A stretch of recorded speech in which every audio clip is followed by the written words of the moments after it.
Hi everyone, welcome to our channel. Today we are going to deal with business meeting report. As you can see here, this work is done by me and my friends. So this is our outline. We will first give a small introduction, then we will move to the contextual features and organizational and structural features of this text type, and finally we will deal with the conclusion. I will start by the introduction. So our text type that we selected is business meeting report, which its domain is professional and used in business discipline and profession. The main aim of this text is to provide an overview of the most significant presented research. Business meeting report is defined as a summary of the major exchanges observed during a meeting and important decisions that have been taken by the employees and business leader.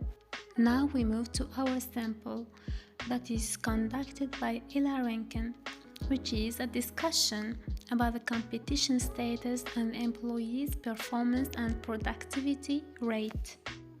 I will shift your attention now to the one of the most important titles of this presentation, which is the contextual features. Meeting reports are written or prepared by the secretary or any other competent employee. For our case, it's Ella Rankin. The readers of the meeting reports are the ones who couldn't attend to the meeting, such as company managers and other employees. Business meeting reports usually take place in company settings.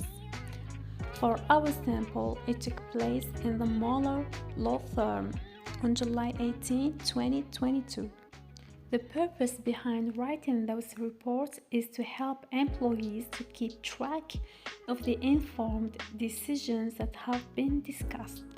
Business reports are about showcasing a set of business-related information like facts, analysis, figures, and such. Following element is the organizational and structural features of this text type, means business meeting report. For our sample, it is provided as a separated PDF attachment, which contains main parts and subparts. For the main parts, our sample contains executive summary, scope, business activities, timeline and status, findings, timeline and status again, and a conclusion. Moreover, we have three parts that includes subparts. We will start with the first one, which is business activities. Inside we have business activity, description, and responsible. The second part that has subparts is timeline and status. Inside we have business activity, period, and status. The last part is conclusion, which its subpart is recommendations. Now I will state the communicative function of each part and subpart of the meeting report. I will start by the executive summary that aims to provide a concise summary of the major points discussed in the meeting. We move to the scope that its communicative function is to introduce the readers to the major points that will be discussed during the meeting. For the part of business activities, it emphasizes on mentioning the major business activities, their descriptions, and naming the person in charge of them.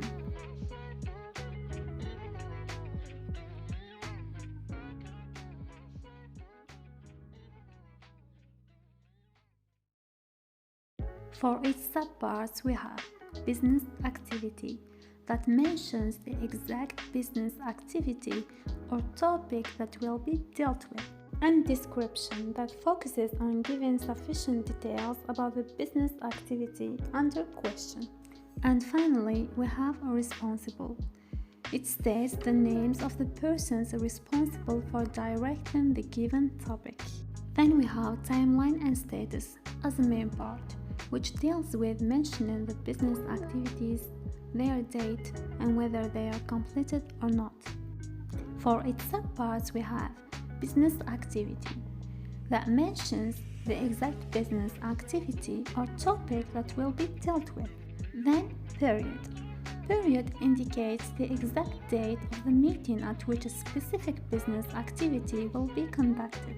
Finally, we have status that declares whether the business activity is completed or uncompleted.